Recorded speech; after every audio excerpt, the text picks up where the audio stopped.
4장, 3장 4장을 잠깐 알아보고 오늘 강의를 종료하도록 하겠습니다.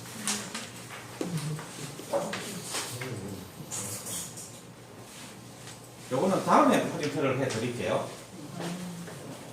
자, 3장입니다. 본론, 즉 이 짐승록은 양상 짐승원에서 이루어진 것이나 신라충신 박재상 선생께서 양상 100으로 있을 때 쓰신 거다. 재상공이 일본에서 순절한 이후에 아들이신 백결 선생이 정보한 것이다.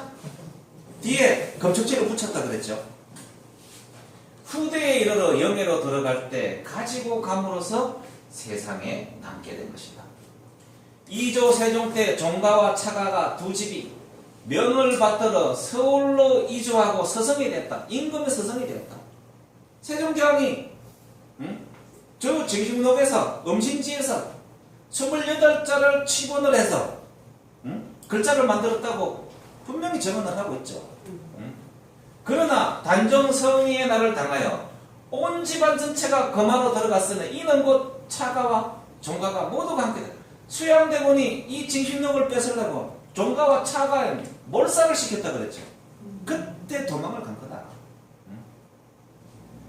우리 집안은 차가의 종손에서 나온 차가로 다시금 이전하여 문천 울림상 쪽으로 들어갔다. 이게 바로 그때 당시에 동아일보 기자였던 박금 선생이 자기가 정신록을 자기 집안에 보존하게 된 연유에 대해 설명을 합니다. 이때 김시석 공께서 우리 선대에서 믿은 결명의 교훈으로 인하여 같이 입상하도록 하였다. 김시석 선생님. 그래서 그 의형의 박씨 가문을 따라가서 그때 정신록을 보게 돼서 정신록 추기를 썼다는 거죠. 그 정신록을 보고 수양대군이 정권을 찬탈한 행위가 하늘의 뜻에 맞지 않다고 해서 거병을 했는데 그때 조선 500년 가장 큰 밀단인 이징옥과 이시란을 뒤에서 바로 조종하셨던 분이 김시섭 선생입니다. 근데 결국 뜻을 이루지 못했죠. 저 군사들의 이름을 청군이라고 했어요. 이시로 하여금 복세, 즉 세상을 회복하는 일을 거사하도록 하고 남북으로 분주히 내왕하였다. 이후 금강산 오나공의 집에서 이 짐승록을 휴대하여 와서 거듭 문천에 일을 두고 가심으로 이에 우리 집안에 전해지는 것이다. 한경남도 문천에 금호종합 2학원 삼신객장 밑에 지금도 보존되고 있다라고 박근 선생님 증언을 하고 있는 겁니다. 후기.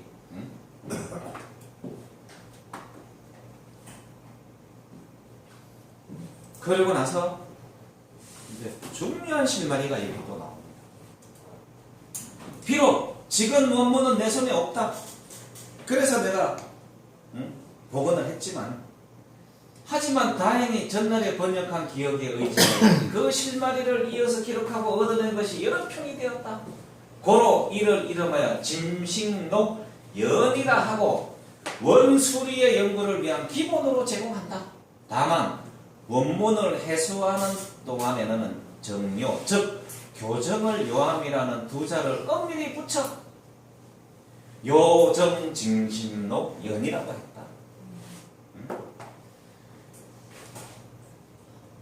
이로써 후일의 정정을 기다리고자 한다. 그러나 기록 중에 중요한 것은 대단히 명료하며 또 대부분 고정을 거친 것이므로 거의 오류는 없을 것이다.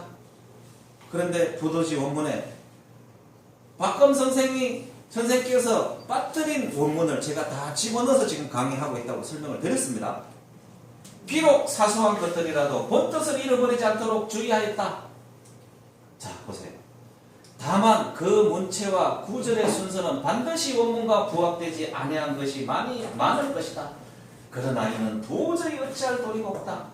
원문의 문체는 검척지를 제외하면 이 검척지는 박재원 선생의 외동 아드님이신 백결 선생이 붙였기 때문에 검척지를 제외하면 역시 고체가 아니고 대부분이 금고체로 변해 있었다. 원래 글자가 고로 되어 있었다는 거예요. 그거를 뒤로 필사에 내려오면서 근사처럼 바뀌었다. 이는 필사로 전하는 시기에 어렵고 껄끄러운 것들을 반드시 시속에 따라 쉽게 읽을 수 있도록 한 것에 틀림없다. 원문은 지금 문천 거모에 종합 이학은 통칭 양산댁이라고 있으니 모르는 어느 곳에 혹시 이와 같은 본이 있지 않을까 한다. 자, 저거를 필사를 해서 자기가 보관했는데 저거와 또 다른 사람이 필사한 이분이 존재한다는 사실을 박검 선생이 기록을 했어요. 남한 땅에 있을 가능성이 굉장히 높아지고 있어요. 때가 되면 세상에 나오겠죠. 자, 징신록의 이동. 박재정 선생이 양산백으로 있을 때 징신원에서 최초 징신록을 계속 지금 흉내 경남의 양산으로 지금은 뭐 추정을 합니다. 근데 과연 그 지역일까 아니면 중국의 영해라는 지역일까? 아들 백결 선생이 정부하여 영해로 이주할 때 가져갔는데 지금 경북 영덕에 영해. 그러면 경남 양산에서 경북 영덕으로 가요. 조선 세종 때 이걸 들고 서울로 올라가 성균관 옆에 거주를 했어요. 장차가 다. 조선조 세조 때 수양대군이 그냥 단종을 폐위하고 그 영해박씨 문중을 급습을 해서 징신록을 뺏으려 하니 그때 문천으로 피신을 할 때 김시엽성이 동행을 했어요. 원문은 근가상 운하궁집에 있던 것을 김시엽 선생이 수습하여 문천으로 가져와서 전하게 되어 있다. 그럼 지금은 문천 거모 종합 이하고 이게 울림 폭포 있는 지역이거든요. 유명한 폭포가 있는 지역입니다. 거기에 삼신계 밑에 보존을 하고 있다는데 아직도 남아있을까?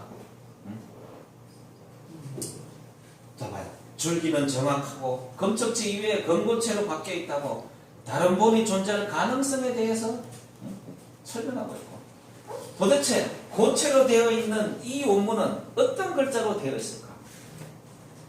너무나 저도 궁금하고 보고 싶습니다. 우리 다 노력을 해서 저 징신록 상중하교 15지를 찾아서 우리 역사를 복원하는데 전부 힘을 좀 기울여 주셨으면 합니다. 오늘 강좌 이걸 마치겠습니다. 감사합니다.